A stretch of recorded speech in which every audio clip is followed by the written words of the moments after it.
tococirugía, paciente femenina de 22 años de edad con 39 semanas de gestación, gesta 2, parto 1 y acude por dolor tipo cólico y desprendimiento del tapón mucoso. Una vez que realizamos la historia clínica completa y revisamos los signos vitales de la paciente y comprobamos que todo está normal, pasamos a realizar una exploración física. Señora, vamos a pasar a realizar una exploración física en la que vamos a comprobar la situación de su bebé y ver si podemos pasarla a la sala de parto. Voy a realizar unas maniobras en las que voy a colocar mi mano sobre su vientre, va a tener que descubrirse y colocarse una bata, después le voy a hacer una ecografía y finalmente voy a pasar a realizarle un examen vaginal. ¿Está usted de acuerdo con todo esto? Sí, doctora. Procediendo con la realización de las maniobras de Leopold, vamos a realizar la primera. En esta evaluamos la altura del fondo uterino. Colocamos nuestras manos y ejercemos una presión hacia abajo. En esta parte podemos sentir una masa dura, que es la cabeza, o una masa blanda de pequeñas partes, que serían las piernas.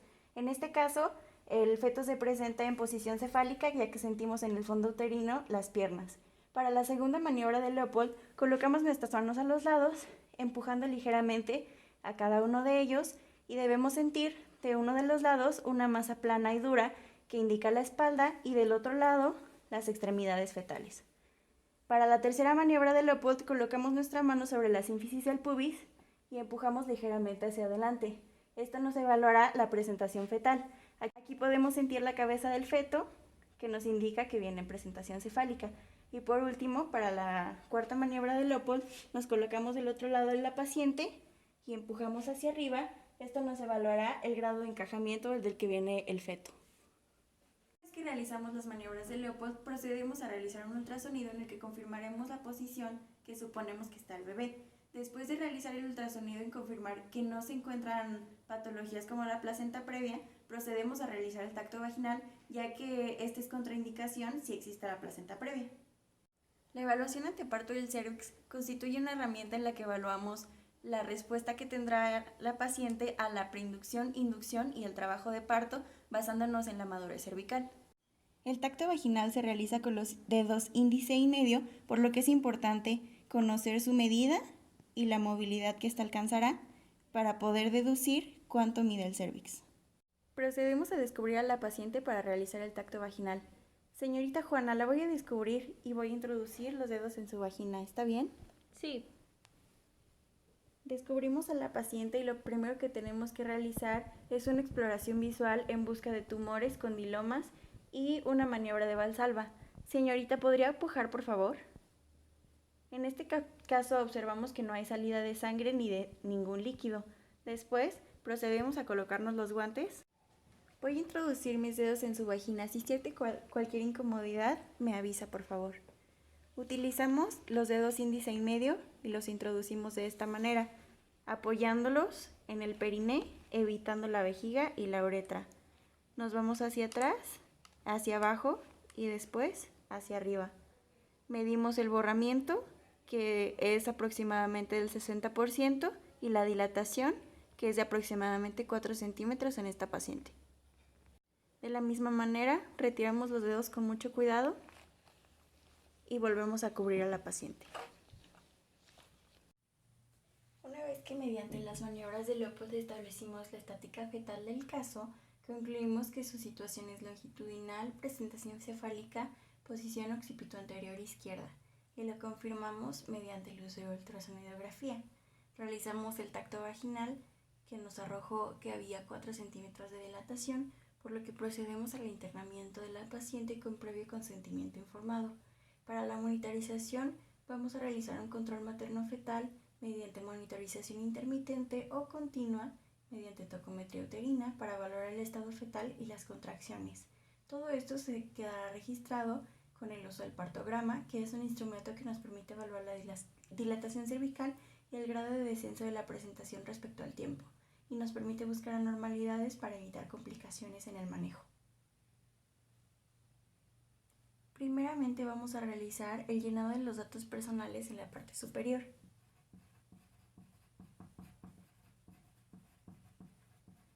El nombre de la paciente y el número de expediente si se cuenta con él. Para comenzar con el registro, colocaremos la hora de llegada de la paciente y los centímetros de dilatación con los que contaba, que en este caso son 4. En el partograma se registran en la parte horizontal el tiempo y en la parte vertical la dilatación en centímetros. Vamos a ir construyendo una gráfica de acuerdo a los centímetros que avanza con respecto al tiempo mediante la evaluación por el tacto vaginal. Una vez que se supera la línea de base, que está marcada entre el centímetro 4 y el centímetro 5, comenzaremos con la construcción de la curva. La curva de alerta nos establece los tiempos límite donde deben alcanzarse ciertos centímetros de dilatación y esta se construirá con los datos que nos proporciona el partograma en la parte superior izquierda, de acuerdo a datos como la posición de la paciente, la paridad y la ruptura o no de membranas. En esta paciente que se encuentra en posición horizontal es multípara y sus membranas se encuentran íntegras, estos son los datos que tomaremos como base para la construcción. Por lo que, para que esta pase de 5 a 6 centímetros, no deben pasar más de 2 horas con 30 minutos. Para que pase de 6 a 7 centímetros, no deberán pasar más de 1 hora con 25 minutos. De 7 a 8, más de 55 minutos. De 8 a 9, más de 45 minutos. De 9 a 10, más de 25. Y de 10 hacia el parto, más de 15 minutos.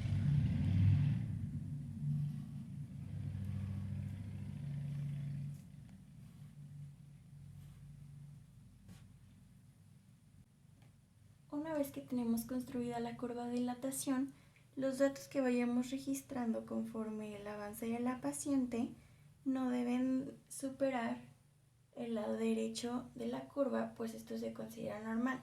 Siempre deben quedarse en la parte izquierda. En la parte inferior del partograma, de acuerdo a la hora y el avance de la dilatación cervical, comenzaremos con el registro de la posición materna, la tensión arterial, su pulso, la frecuencia cardíaca del feto, la duración de las contracciones y la frecuencia de estas, además de la presencia o no de dolor. Una vez que hemos registrado los valores individuales de esta paciente y comenzamos a ver la cabeza del bebé y la retracción de esta, se pasa a la sala de expulsión. Una vez que realizamos el lavado quirúrgico de manos, procedemos a realizar la vestimenta aséptica. Tomamos la toalla y nos secamos con cuidado.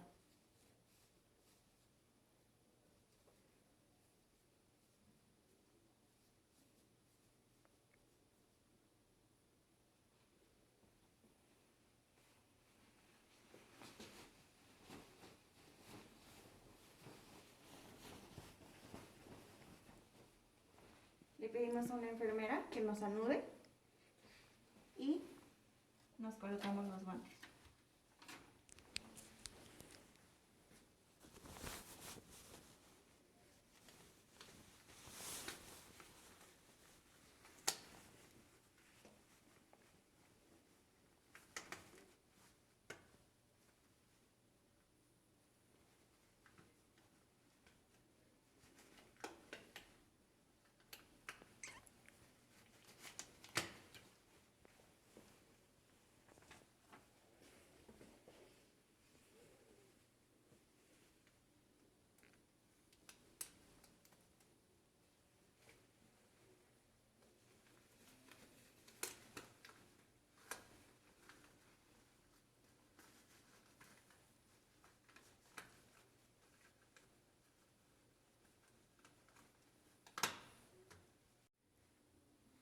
Una vez bien colocados los guantes, estamos listos para comenzar con el procedimiento.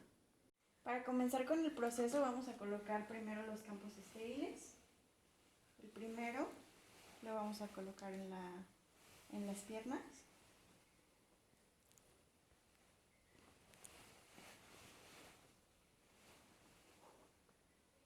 Después en la parte inferior. Señora, por favor levante su cadera. superior, dejando una pequeña pestaña por si la mamá quiere meter las manos. Cuando la paciente tiene dilatación completa de 10 centímetros, por lo general va acompañado de contracciones y estas con el pujo. Le pedimos a la paciente que puje. Señora, puje por favor. Puje otra vez. Comenzamos a ver la coronación de la cabeza y en este momento, para fines educativos, vamos a realizar una episiotomía. Lo primero que vamos a hacer es infiltrar, a pesar de que ya cuenta con anestesia. Lo vamos a hacer en forma de abanico.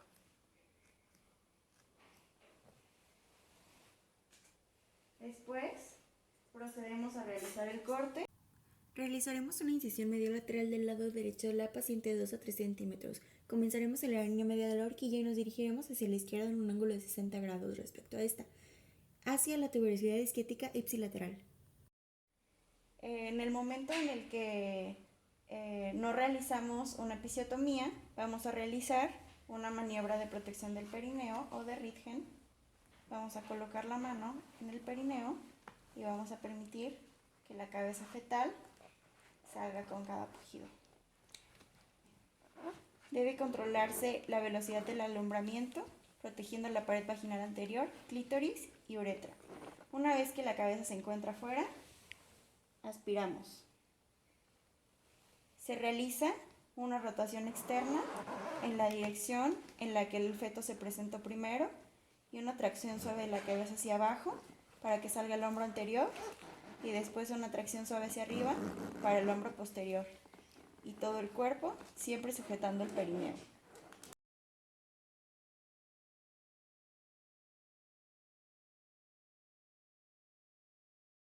Y lo colocamos en nuestro brazo.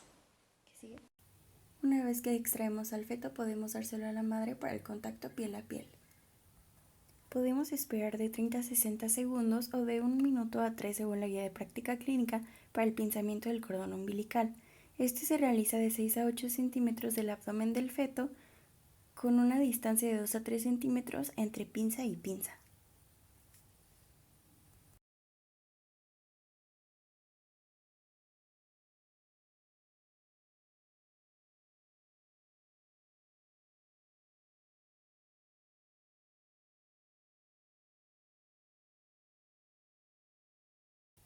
Una vez que estas se encuentran colocadas, podemos realizar el corte del cordón.